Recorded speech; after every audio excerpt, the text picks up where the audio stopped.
Oi pessoal, sejam bem-vindos ao canal. Peço a vocês que se inscreva, curta, comente e compartilhe.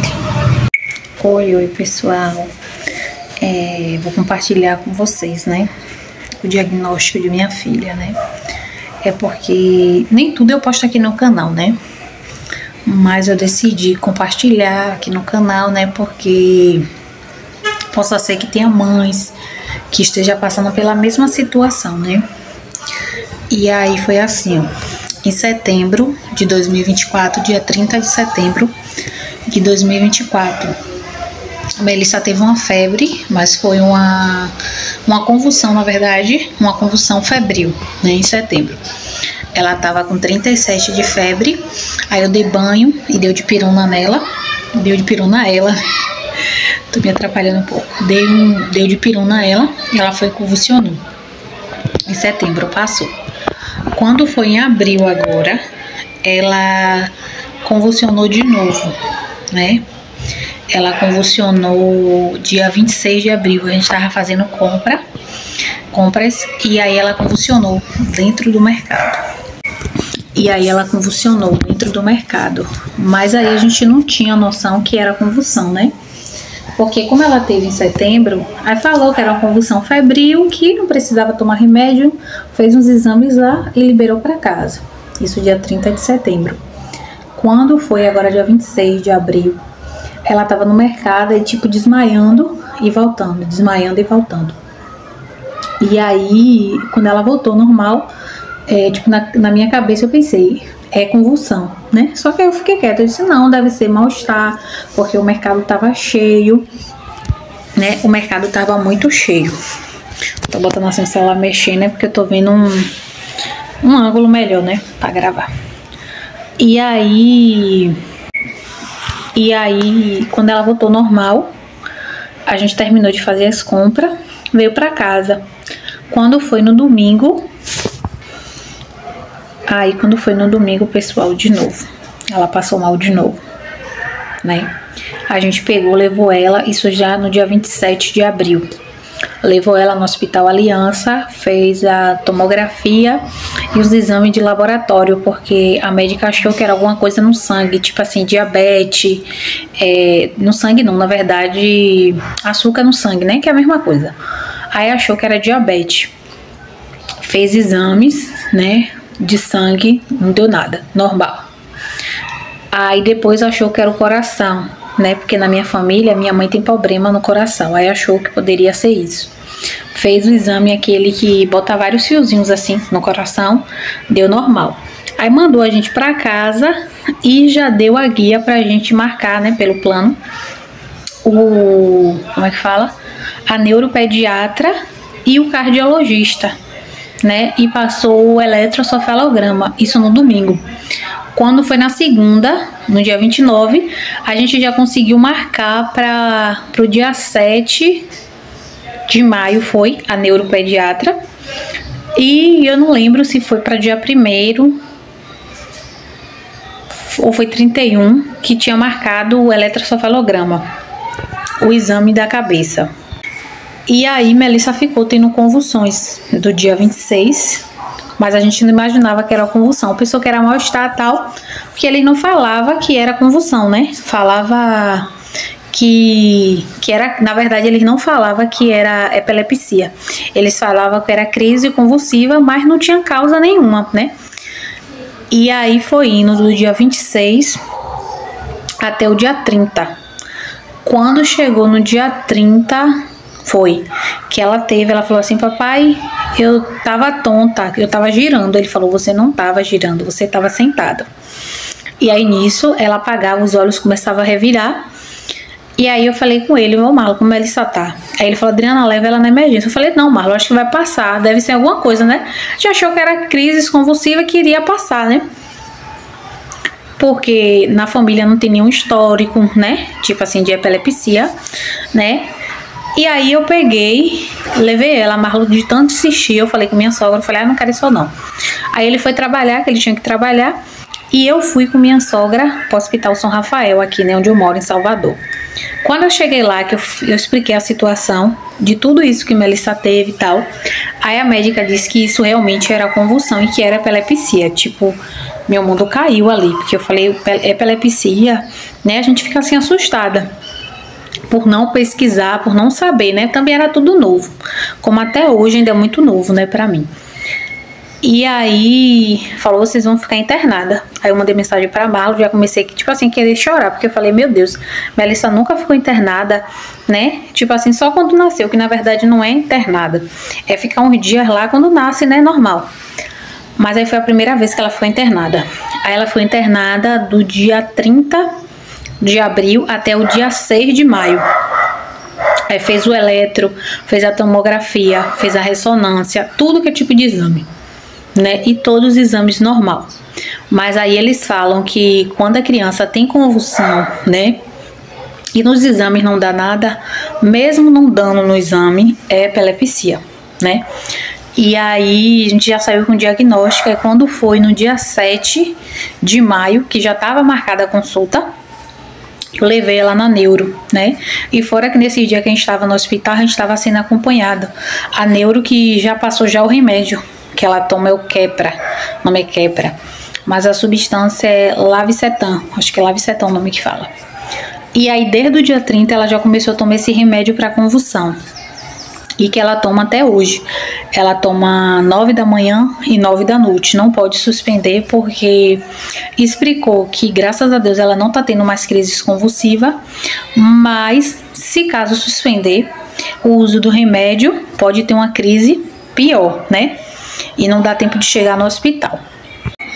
E aí no dia 7 eu levei ela na neuro, e aí a neuro falou que realmente era isso mesmo, epilepsia, né? Confirmou o que já estava falando lá no Hospital São Rafael. E disse que realmente não era para suspender o remédio e que Melissa ia tomar esse remédio de 2 a 3 anos. Isso dia 7 de maio, pronto. Quando foi no mês seguinte, eu fui lá de novo, com um mês que ela passou os exames para Melissa, né, para refazer os exames, e eu fui lá de novo, que foi dia 11, acho que do 6, né. E aí quando eu cheguei lá,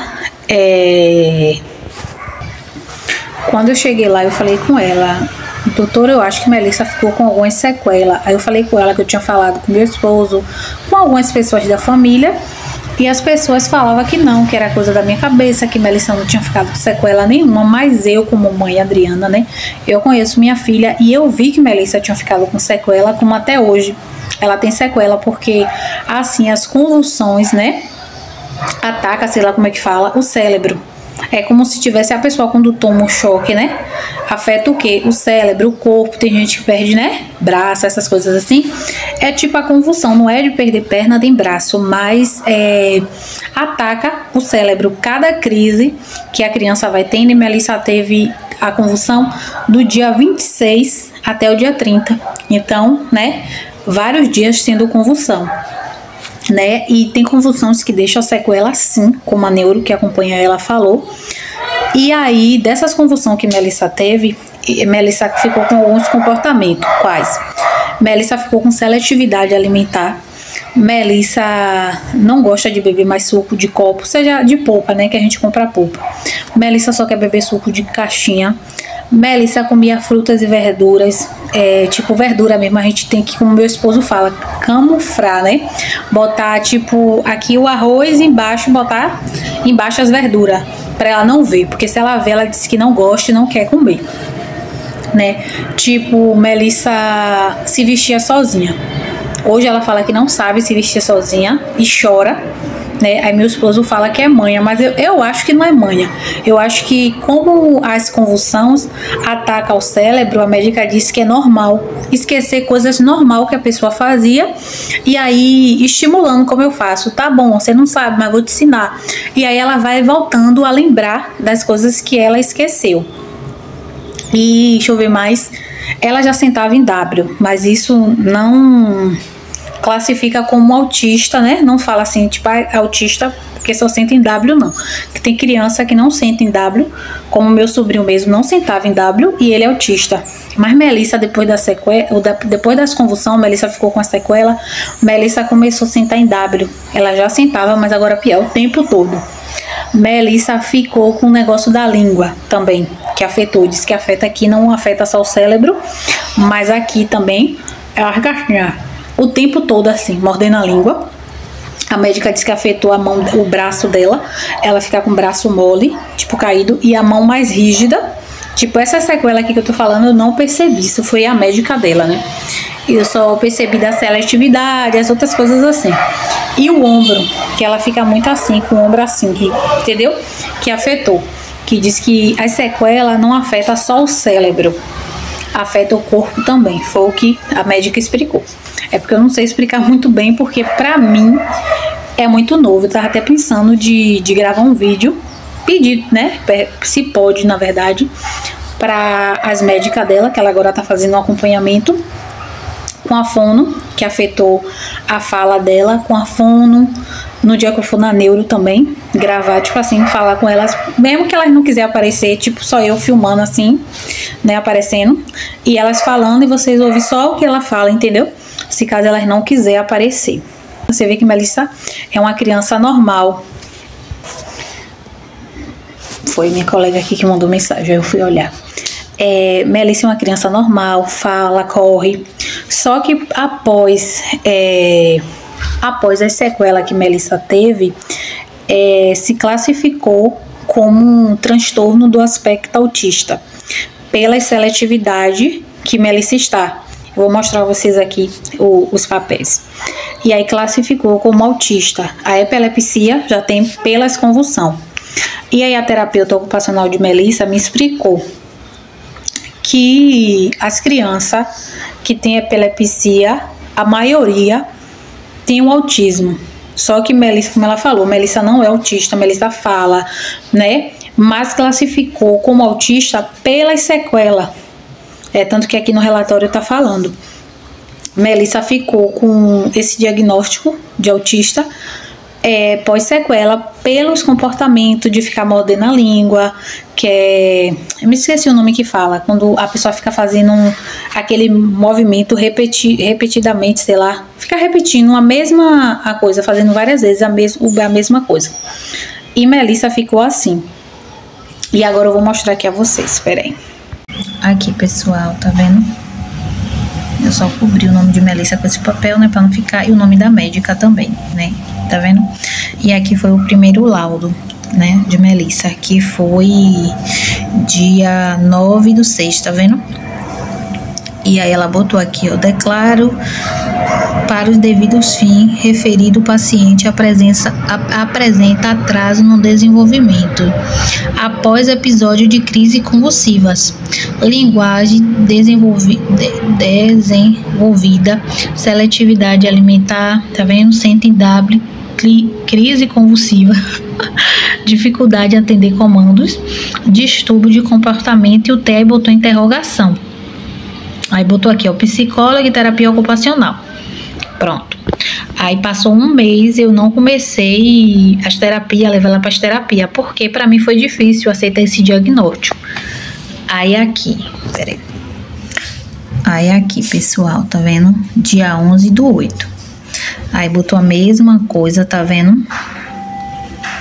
Aqui, ó, desenvolver após, tá vendo? Atraso no desenvolvimento após episódio de crise convulsiva, tá vendo? Aí ela teve essas coisas aqui, tá vendo? E aí fechou o laudo como TEA. Tá vendo? Transtorno do aspecto autista e epilepsia. Necessita de acompanhamento, tá vendo? Com fono, psicólogo, terapeuta, tá vendo? E aí, o que eu queria falar com vocês, pessoal, era isso. E o remédio, pessoal, que Melissa toma é esse aqui, tá vendo? Lavicetam, 1 ml meia, tá vendo? 2 vezes ao dia. E aí, pessoal, foi isso que eu queria falar com vocês, né? Desabafar um pouco, né? E também começar a gravar, desculpa, a nossa rotina. levando Melissa para terapia, né? Para não chegar aqui já mostrando Melissa na terapia, Melissa fazendo fono, né? Que ela passa pela fono, pela físio, a neuro, esses profissionais aqui. E aí foi isso. Melissa se tornou, eu não sei falar a palavra certa, né?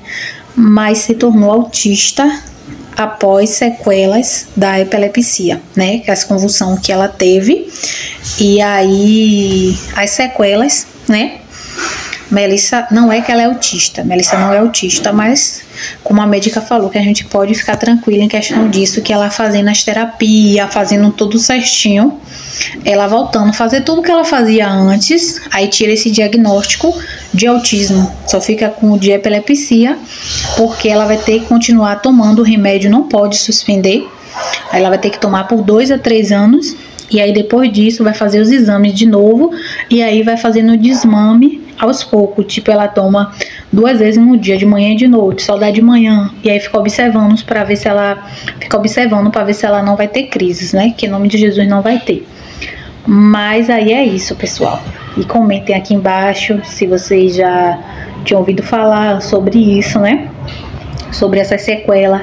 Para mim é tudo novo, né? Eu nunca tinha ouvido falar, né? Tipo autismo mesmo. Meu sobrinho Samuel, ele já nasceu autista. Mas Melissa não. Melissa se tornou autista pelas sequelas. Foi o que a médica falou. Que olhando para Melissa não é autista. Olhando assim, ela não é autista, mas ela tem os comportamentos de autista pela seletividade. Melissa também não responde comando às vezes falo com ela, como eu disse a médica, parece que ela não ouve, mas ela ouve muito bem. E aí foi isso, pessoal. Aí vocês comentem aí o que foi que vocês acharam, se vocês já ouviram falar sobre isso, porque pra mim é tudo novo, né? E acompanha aí, a partir de agora eu vou começar a gravar. Também eu sumi do canal por isso, porque é difícil aceitar, né? Como eu falei com as profissionais, as médicas que acompanham ela. Porque assim, Melissa nunca teve nada. De repente, Melissa teve essa convulsão. Melissa tem que começar a tomar remédio. Melissa tem que fazer terapia. Melissa tem que ir pra fono, pra físio, sabe? E aí, não é só a vida de Melissa que muda, é a nossa, a minha, do pai dela, que a gente tem que levar, né? Leva ela pra um lugar, levar pra outro, né? E aí não é fácil pra gente pais. Tanto que eu tava até pensando assim, eu digo, meu Deus, essas mães que tem os filhos autistas são umas guerreiras, viu? Porque às vezes eu fico assim, meu Deus, eu acho que eu não vou dar conta. Eu fico tão cansada assim, porque vai pra um lugar, vai pra outro, sabe? E minha rotina não era essa, minha rotina era dentro de casa, saía com Melissa, agora não. Tem que ir pra médico, e como a médica falou, né? Como as sequelas foram leves, Melissa ficou classificada como autismo grau 1, né? Que eu creio que em nome de Jesus, ela fazendo essas terapias, vai mudar direitinho, e daqui a pouco ela não vai ter mais esse diagnóstico de autismo, como ela falou, né? Que tem casos de paciente assim que melhora, mas se ela continuar assim ou até piorar, né, vai classificar realmente, como já tá, como autismo grau 1. E o pessoal, e aí vocês comentam o que foi que vocês acharam, se vocês conhecem alguma pessoa que já passou por isso, ou se está passando, porque pra mim é tudo novo. Foi tanto que antes de Melissa começar a fazer as terapias, tudo certinho, eu esperei um mês. Porque eu não me sentia pronta, né? Como eu falei com minha irmã, porque meu sobrinho é autista, né? Aí eu falei com ela, eu disse, ô Rebeca, eu não sei se eu vou dar conta. Porque eu falei, Rebeca, eu vejo sua correria. Leva Samuel pra fazer terapia. Leva pro Samuel pra isso. Leva pra neuro. Leva pra não sei o que é vários médicos, né? E aí eu não me sentia pronta. Eu não me sentia capaz. Era tanto que Malo falava, Adriana, tem que levar a Melissa. As pessoas, porque a Melissa não começou e tal. Só que assim, eu falei assim, não adianta eu começar a levar a Melissa pra fazer as terapias e eu não tá pronta. Eu tenho que estar pronta psicologicamente pra enfrentar isso, né? Porque não é fácil a pessoa receber 2 diagnósticos, né? Sendo que uma criança saudável nunca teve nada, e de repente começa esse diagnóstico que tem que tomar remédio. Não é fácil, não. Então eu esperei o meu momento, um mês, depois de um mês, que foi que começou essa jornada de Melissa, né? Leva para natação, que natação também é muito bom, ajuda, né? leva para físio, leva para fono, leva para terapeuta ocupacional, leva para, como é que fala? Vários aí, minha filha. É umas seis profissionais que Melissa passa, né? E aí é isso, pessoal. Beijos. Até o próximo vídeo.